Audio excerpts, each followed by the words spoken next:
It's the moment you've always been waiting for. Kiss me.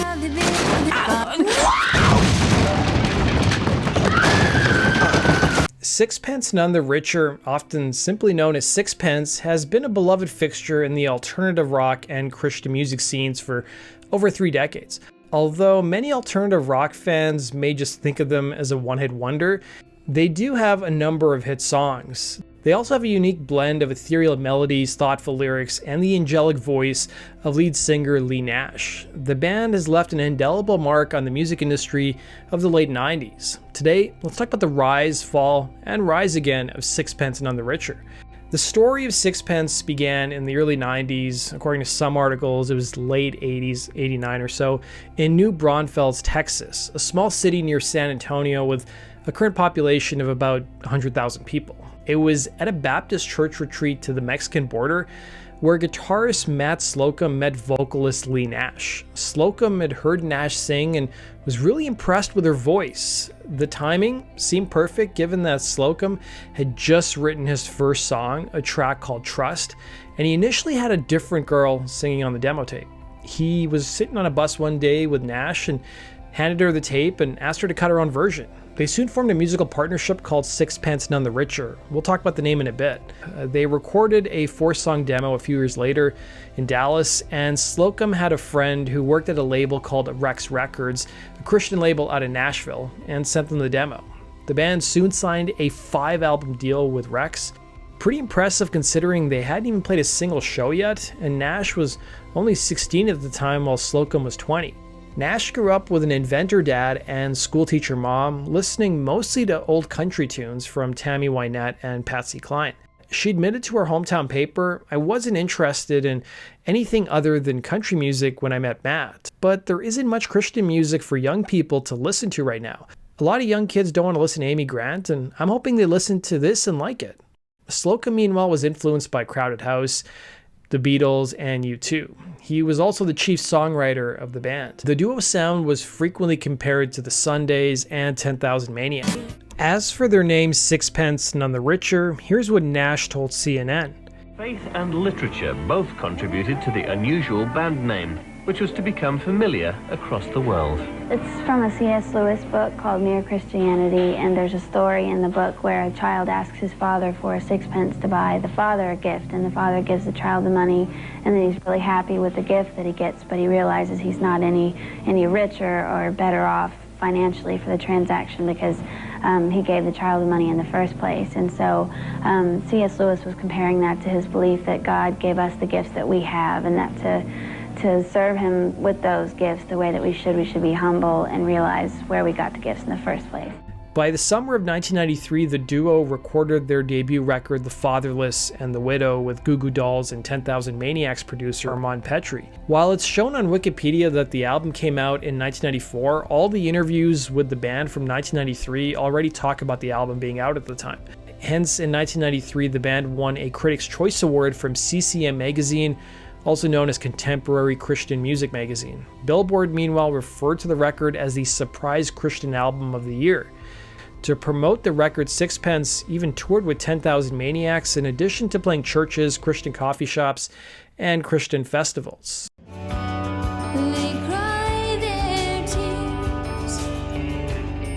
But did the duo consider themselves a Christian band at their core? Well, sort of. They took inspiration from their own daily lives, with Slocum telling an interviewer, "It's not really religious music, but we're Christians. That's what we believe, and our lyrics reflect that. It's about our experiences in life." The group returned in 1995 with This Beautiful Mess. Slocum told an interviewer about their second album, "This one is a lot different, a lot more aggressive. It lends itself to having a live band." While the group started out initially as a duo, for their live shows they enlisted some help before becoming a full-fledged fivesome. The band by this point saw its members hold off on college while they pursued music.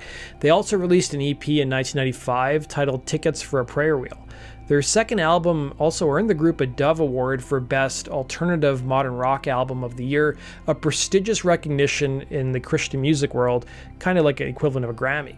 The early albums from the group showcased the group's talent for crafting introspective, faith-inspired songs that resonated with listeners beyond the Christian music scene. The band split their tour dates between churches as well as secular halls for their second album. The group's song Love, Salvation, The Fear of Death topped the religious modern rock tracks chart.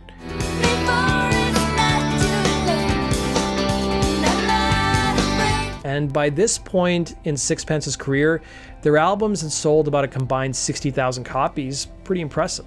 It was by the mid-90s Slocum moved to Nashville to be closer to their label Rex Records and better promote the band. Nash recalled, Matt moved right there before Christmas '94, and a week later called the label and the phone was disconnected. He went over and the doors were locked. It turned out that Rex was bankrupt and was taken over by another company called Platinum Entertainment. Platinum claimed that Sixpence's contract was now owned by them, something the pair of musicians fought tooth and nail to get out of. All while this turmoil was going on, Sixpence couldn't really record for almost 2 years, so they played shows and wrote new songs. After getting the lawyers involved, the band were able to get out of their contract. Thanks to a friend of the pair and Christian rock artist Steven Taylor, they signed to his label Squint. Unlike Rex, Squint wasn't trying to cater just to religious audiences. Taylor told the Tennessean they'd lost the joy of being a band. It was important to go start and make music to help them rediscover why they started playing music in the first place. Squint ended up spending about $50,000 on making Sixpence's third record, which was self-titled. The album tackled the band's business and creative journey over the past few years, dealing with the themes of desperation and frustration all the way to rebirth. But the album was a slow burn. Their third album was released in November of '97, and it didn't blow up until the single Kiss Me took off by early 1999.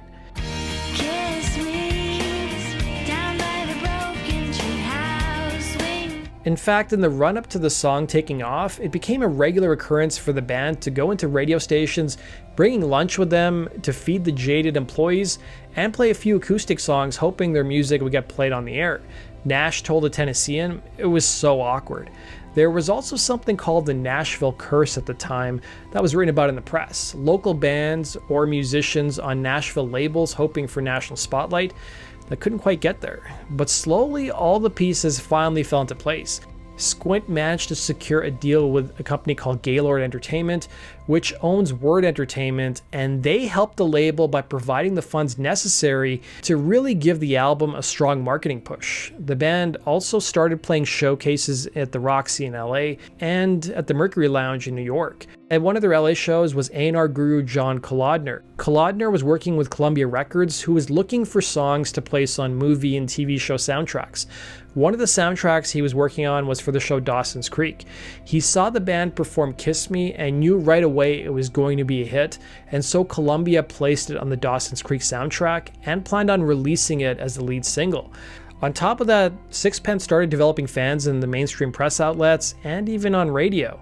The group even auditioned for VH1's New York staff, landing them a spot on the program Midnight Minute. By July of '98, about 20 alternative rock stations were playing the single Kiss Me, along with AAA and adult alternative contemporary stations. Taylor told the Tennessean 6 months after the record came out, there were little blips going on, but there was no national story at all. And yet we were spending a lot of money trying to get the band to different places, trying to break the band. While most labels would have pulled the plug on the release and either dropped the band or moved on to their next album, Gaylord Entertainment didn't. Kiss Me ended up entering the Billboard Hot 100 chart by November of '98, but it wasn't until May of the following year that it finally rose up the charts. Kiss Me was composed while the band were at a hotel in the Netherlands ahead of playing a music festival. Nash recalled to Entertainment Weekly, we had been in the rooms for maybe an hour when my partner in Sixpence, Matt Slocum, called me like, hey, you want to come down here? I've got a new song. We had a show that night. We performed it that very night. It was an instant hit with fans, but it was like a year and a half before we recorded it. He is actually even a lot older than the album is, and I came over and he had been reading Dylan Thomas' book of stories, and it just was inspired by one of the stories. It's really not it's not about a girl or anything romantic really like that. It's supposed to be sort of an innocent story, more like a childlike romance than anything sassy. The song was considerably more popular than their past efforts, and the original lyrics had the word cigarettes instead of Silver Moon. Due to this, the band was initially reluctant to include it on their self-titled record, but their producer pushed for its inclusion. The band also credited a guy named Steven Prendergast, who worked at their label Squint, with Taylor remarking, "He kept saying the fourth song on the record is a hit. I'm just telling you, it's a hit." Then in August of '98, the band was added to the Lilith Fair traveling tour. And it was also around this time they made an appearance at the influential Santa Monica radio station KCRW. During this appearance, they performed a cover of the Laws song There She Goes, and the dominoes kept falling in place.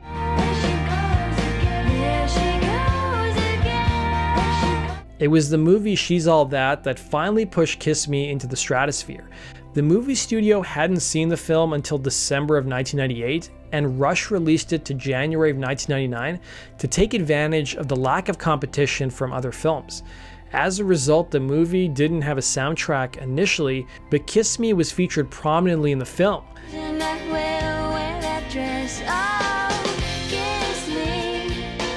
The movie proved to be a big hit, and if people wanted the song, they had to buy Sixpence's album. Fun fact you guys may not know is that by this point in 1999, more than 10% of the Billboard album charts consisted of soundtrack records. Couple this with Columbia Records releasing Kiss Me as the lead single from the Dawson's Creek album, and the song peaked at number 2 on the Hot 100 chart and topped the Pop Airplay chart. Even the BBC broadcast of Prince Edward and Sophie Rhys-Jones' nuptials used the song. Kiss Me spent a whopping 33 weeks on the Hot 100 chart and earned the band a Grammy nomination in 2000. Even pop star Taylor Swift claimed it was the first song she ever learned on guitar in an interview with Vogue.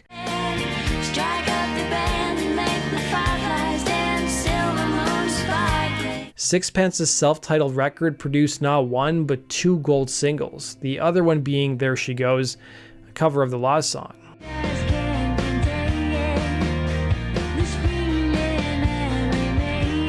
Their cover of There She Goes also appeared in several films and TV shows, including Gilmore Girls and Family Guy. Interestingly enough, given the band's Christian background, the song was also used in commercials for the birth control company Ortho Tricycline. There She Goes was not originally on their self-titled record, but was later added on future pressings. At first glance, the song seems like it's about a woman, but the Laws version was rumored to be about heroin addiction. Rumors aside, Sixpence claimed in interviews that their version was in fact a love song. It unexpectedly also garnered them a big lesbian and bisexual fan base. Sixpence's version of There She Goes peaked at number 32 on the Hot 100 chart and charted in many countries around the globe. The group's self-titled album eventually went platinum in the States. The song Kiss Me got some more publicity in 2002 when it was featured in the spoof film Not Another Teen Movie that pokes fun at She's All That. It's the moment you've always been waiting for. Kiss me.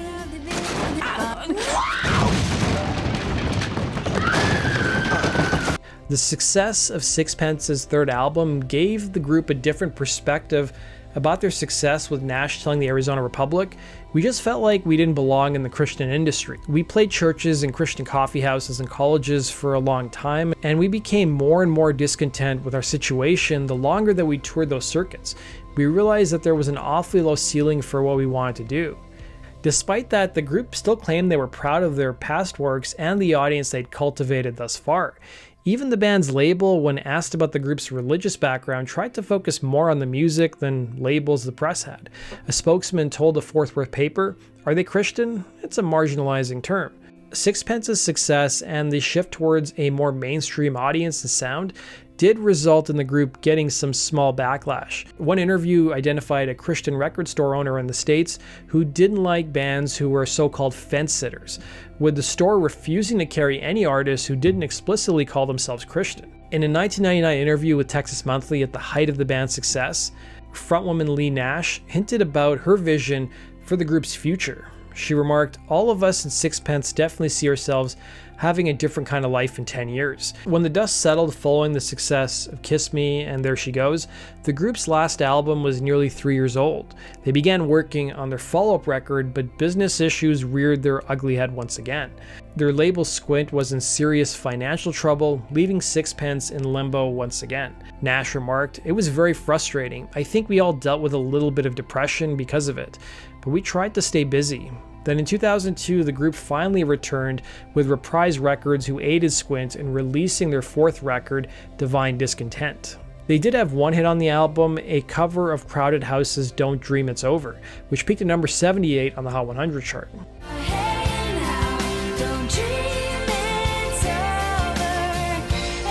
The album, meanwhile, peaked at number 154, far below the band's previous release, which peaked at number 89 and went platinum. The music industry's unpredictability soon took its toll on the group, and in 2004, Slocum announced that the band had disbanded. He remarked to WPIN.com, "I think we've just managed to be a magnet for album delays and bad label issues, hopefully through no fault of our own. I know for me personally, I was just worn out. I just wanted a break. It wasn't fun anymore."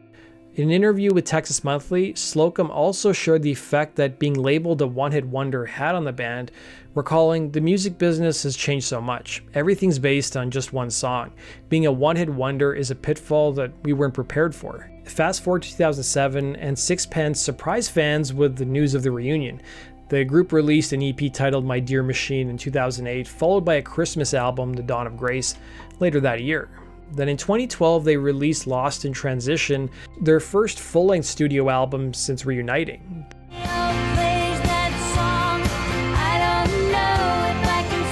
The band played shows until 2013 and played a one-off show in 2016 before taking an extended break. Then, just this year, it was announced that the band was reuniting with their original members, recording new music and touring. Frontwoman Lee Nash revealed, "It was just because we felt like we were stronger and hopefully smarter and wiser and better at our jobs." Then this year, pop singer Sabrina Carpenter covered the band's song Kiss Me on tour, introducing the track and the band to a whole new generation of fans.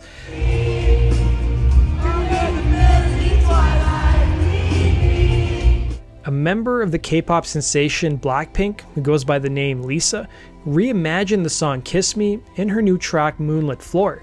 How you know so sweet, kiss me under the Paris twilight, kiss me.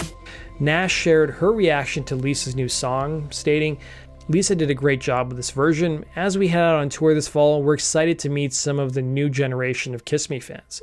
This month, the band released the EP titled Rosemary Hill, and they're currently out on the road. That does it for today's video, guys. Thanks for watching. We'll see you again in Rock Culture Stories. Take care.